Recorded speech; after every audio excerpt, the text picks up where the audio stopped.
যে তারা কোনো নির্বাচিত সরকার না, তারা নির্বাচনের মাধ্যমে এই জায়গায় আসেনি, তারা আমাদের আন্দোলনের মাধ্যমে আমাদের বিপ্লব ঘটিয়েই তাদেরকে আমরা আজকে এখানে বসিয়েছি। দেখেন, সরকার যে বলেছে গতকালকে যে আগামীকালকে থেকে কঠোরভাবে এই সকল আন্দোলনকে দমন করা হবে।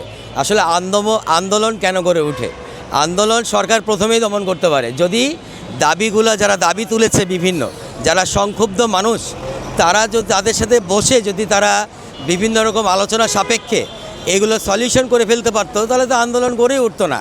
আর এই সরকারকেও মনে রাখতে হবে তারা আন্দোলনের মাধ্যমেই কিন্তু আজকে এই জায়গায় এসে বসেছে। তো যারা বড় বড় কথা বলছে, যে ধরনের লোকজনের যা কথা বলার নয় সেই কথাগুলো বলছে, তাদের এই কথাগুলো বলার আগে 10 বার চিন্তা করা উচিত যে তারা কোনো নির্বাচিত সরকার না, তারা নির্বাচনের মাধ্যমে এই জায়গায় আসেনি, তারা আমাদের আন্দোলনের মাধ্যমে আমাদের বিপ্লব ঘটিয়েই তাদেরকে আমরা আজকে এখানে বসিয়েছি। এখন আমাদের মাথায় বসে যদি তারা এই ধরনের কথাবার্তা বলে এবং ন্যায্য দাবিগুলো, যেগুলো ন্যায্য দাবি আছে সেগুলো নিয়েও যদি কথা বলে, তাহলে সেটা অন্যায় হবে এবং সেক্ষেত্রে আরেকটা আন্দোলনের মধ্যে এই মাধ্যমে এরাও সরে যেতে পারে।